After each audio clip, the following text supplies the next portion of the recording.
Olá, meus amigos, a todos que acompanham os trabalhos do NEF-GZL. E hoje, sendo o nosso primeiro trabalho de 2022, primeiramente, nós gostaríamos de desejar a todos que esse novo ciclo que se inicia venha repleto de paz, de saúde, e que todos sejamos renovados em nossas disposições de trabalho no bem, de seguirmos Jesus e com Ele em nossos corações direcionarmos nossos passos. Muito bem. Dando prosseguimento ao nosso projeto das reflexões do livro Ceifa de Luz, de Emmanuel, Psicografia de Chico, hoje com o capítulo 47, que traz o título de Autoproteção. E vejam que interessante, porque Emmanuel relaciona a autoproteção com um versículo que fala de julgamentos. Emmanuel é sempre surpreendente, O versículo está em Mateus, capítulo 7, versículo 2, e é uma fala de Jesus, e diz o seguinte: pois com o critério que julgardes, sereis julgados, e com a medida com que tiverdes medido, vos medirão também. Esse versículo do capítulo 7 de Mateus faz parte do tão conhecido nosso Sermão do Monte, onde Jesus fala de 3 proibições nesse trecho, E no caso, a proibição é sobre julgamentos. Esse trecho, lá em Mateus, diz o seguinte: não julgueis para que não sejais julgados, pois com o juízo que julgais, sereis julgados, e com a mesma medida com que medis, sereis medidos. Porque vês o cisco no olho do teu irmão, e não percebes a viga no teu olho? Ou como dirás ao teu irmão, deixa que eu tire o cisco de teu olho, e eis a viga no teu olho? Hipócritas, retira primeiramente a viga do teu olho, e então verás em profundidade para retirar o cisco do olho do teu irmão. É muito interessante esse trecho, dava para a gente falar muita coisa, refletir sobre muitos fatos, mas assim, a gente vai se deter a uma questão só, Como todos os ensinos que Jesus nos trouxe, ele não simplesmente fala, mas ele vivencia, tudo o que ele fala. Então, no caso, a gente pode se lembrar de imediato da passagem da mulher adúltera, quando Jesus diz: quem dentre vós estiver sem pecado, atire sobre ela a primeira pedra. Ele não se deteve em fazer qualquer julgamento. E nós temos um texto muito interessante de Humberto de Campos, um fato muito interessante que se passa depois do ocorrido com essa mulher na praça. Estava lá Simão Pedro conversando com Jesus sobre o fato, questionando Jesus, como ele faz em diversos momentos. Jesus não estaria até incentivando, talvez, esse tipo de atitude entre as mulheres, não seria perigoso. E Jesus estava ali orientando Simão Pedro a respeito disso, quando eles foram interrompidos por uma senhora que os ouvia e que diz a eles que aquela mulher que tinha sido levada à praça se tratava de uma parenta sua e que ela fora abordada por um homem com más intenções e que ela o repeliu assim fortemente. E esse homem, ofendido e indignado com a recusa dela, leva ela para a praça numa denúncia caluniosa, Então, a gente vê como que a gente pode julgar as pessoas que aparentemente estão no equívoco, A gente não sabe o que está acontecendo, E o texto do Humberto de Campos não para nisso, Pedro, obviamente, ficou assim completamente indignado com o fato, revoltado, já efetuando aí outro julgamento, e pergunta pelo homem, mas cadê esse homem? Onde que ele está? E a senhora aponta, está ali está o homem, Pedro, na sua impulsividade, vai atrás dele e quando consegue abordá-lo, vejam que coisa, reconhece que se tratava de um parente seu também. E agora? Como agir? Não é? Então, como que a gente pode julgar alguém por algum ato considerado por nós como um equívoco, se nós mesmos nessa ou em outras existências podemos ter cometido o mesmo equívoco? Quem pode garantir que não tenha feito o mesmo? Que sabemos, o que a gente lembra das nossas existências pretéritas, né? Você pode alegar, mas naquela época eu não tinha o conhecimento evangélico, moral que eu tenho hoje, né? Será? Será que não tinha mesmo? A gente não sabe. Mas, pois é, né? O nosso irmão equivocado também pode não ter os mesmos conhecimentos evangélicos, morais, que você dispõe hoje. E mesmo tendo os conhecimentos morais, será que em certas situações nós não podemos cometer alguns equívocos devido ao fato de termos atingido já o nosso limite de tolerância para alguma condição? Todos nós temos um limite de tolerância. Emmanuel fala sobre isso num outro texto. Eu, particularmente, por exemplo, não tenho a serenidade, a passividade de um Jesus, de um Gesiel, de uma Joana de Cusa e de tantos outros, né, que passaram por martírios e injúrias, calados, serenos, sem uma única reação que não tenha sido a completa serenidade. Todos nós temos um limite até o qual a gente suporta. Será que o nosso irmão equivocado não tenha já, depois de tanta pressão, ultrapassado esse limite de tolerância com situações anteriores ao fato que nós desconhecemos? O que levou ele a fazer aquilo? A gente não sabe. Quando a gente observa os atos das outras pessoas, a gente precisa lembrar que os outros também observam os nossos, não é?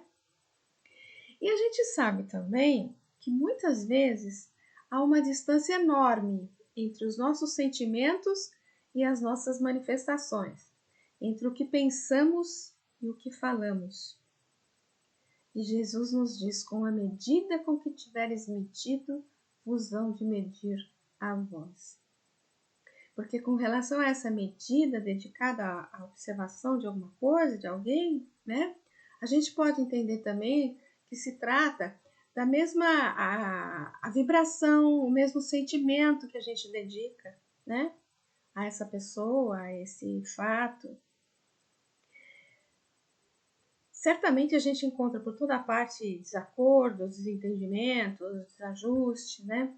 E muitas vezes a gente pode testemunhar entes queridos que se decidem por experiências mais complicadas, distantes, né, da estrada justa. E certamente vamos nos perguntar como que a gente pode ajudar esses entes queridos que nos parecem mergulhados no erro.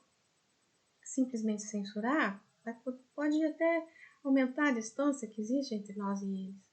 Desprezar, esquecer, seria como que perdê-los, né?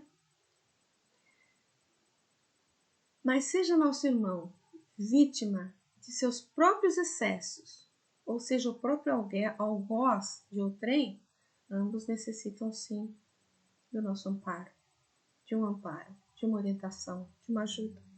Torna-se imprescindível o auxílio. Uma receita específica para isso? Não temos, não existe, né? Cada caso é um caso, cada situação é uma situação. Mas mantendo nossa boa vibração, orações, e se necessário dizer algo que seja com o verbo nobre, mantendo sempre esse padrão, certamente seremos bem intuídos do que se possa fazer. Então veja, Jesus também fala: porque vês o cisco no olho do teu irmão e não percebes a viga no seu. Quantas vezes nós ficamos a observar o cisco, ou seja, uma pequena falha do nosso irmão, e não nos damos conta que há uma viga, ou seja, fazemos coisas muito piores. Essa viga, ela pode representar também os véus que encobrem o nosso entendimento, normalmente retratado pelo orgulho, que faz com que não admitamos os nossos erros. O imprescindível aqui é o conhecer-se a si mesmo e retirar esses véus que encobrem de nós mesmos os nossos equívocos. Conhecendo melhor as nossas fraquezas, as nossas dificuldades, a gente pode ter mais condições de se identificar com o nosso irmão, no caso em censura, e auxiliá-lo. Mas Emmanuel comenta esse versículo relacionando com a autoproteção. Então vejamos. Lendo novamente, né? Pois com o critério que julgardes sereis julgados, e com a medida com que tiverdes medido, vos medirão também. Vejam, com o critério, com a medida, poderíamos entender, como já dissemos, né? Como com o padrão de sentimento, com o padrão de vibração que você se expressa, será o padrão do retorno à sua ação, a reação. Portanto, Emmanuel nos fala nesse texto, né, que a compreensão, a tolerância, o respeito que expressarmos pode garantir a nossa paz recíproca entre essa pessoa, né? Quantas vezes, por pura indiferença ou desatenção, diz ele, a algumas pessoas que se aproximam, a gente pode perder grandes oportunidades de relacionamentos preciosos que poderiam enobrecer o nosso viver. Quantas vezes, numa análise posterior, a gente se arrepende de alguns atos impensados, de observações que fizemos inapropriadas, de censuras descabidas, respostas grosseiras e que acabaram por nos acarretar agressões vibratórias das pessoas atingidas por nós mesmos. Não faça para outrem o que não gostaria que fizessem para você, não é?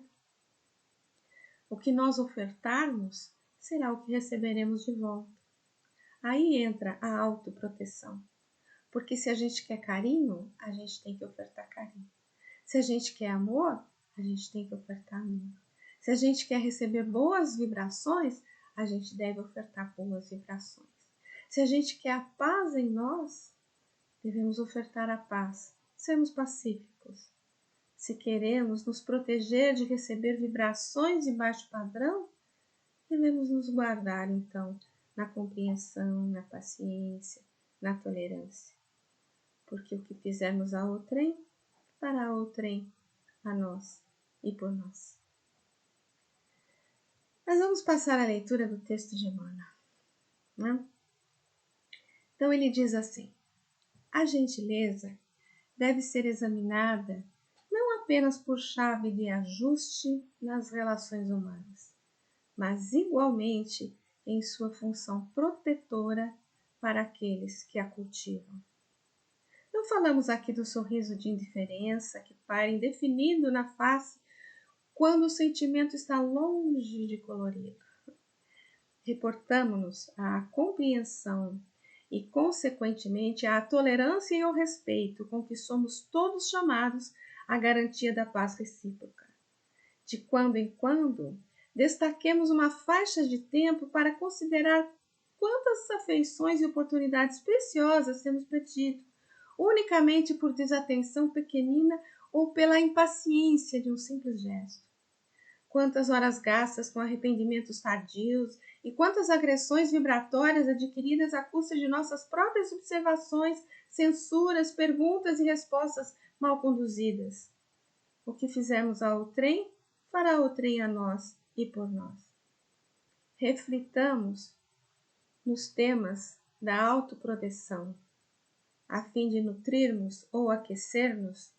Outros não se alimentam e nem se agasalham em nosso lugar. E por mais nos ame, não consegue alguém substituir-nos na medicação de que estejamos necessitados. Nas questões da alma, igualmente, os reflexos da bondade, as respostas da simpatia, hão de ser plantados por nós, se aspirarmos à paz em nós. Vejam que lindo, né? Portanto, meus amigos, é isso. Vamos deixar sempre que o amor inspire qualquer análise nossa e que, quando for necessário um pronunciamento nosso a respeito, Vamos nos colocar antes no lugar do companheiro, que está sob censura, para que encontremos as palavras certas no sentido da cooperação. Como diz Emmanuel na obra de ilimitada misericórdia em que Deus efetiva todas as construções e todos os reajustes. Muita paz a todos, que tenhamos no ano que se inicia nossa boa vontade renovada no amor e na disposição de servir ao nosso Mestre querido. Feliz Ano Novo!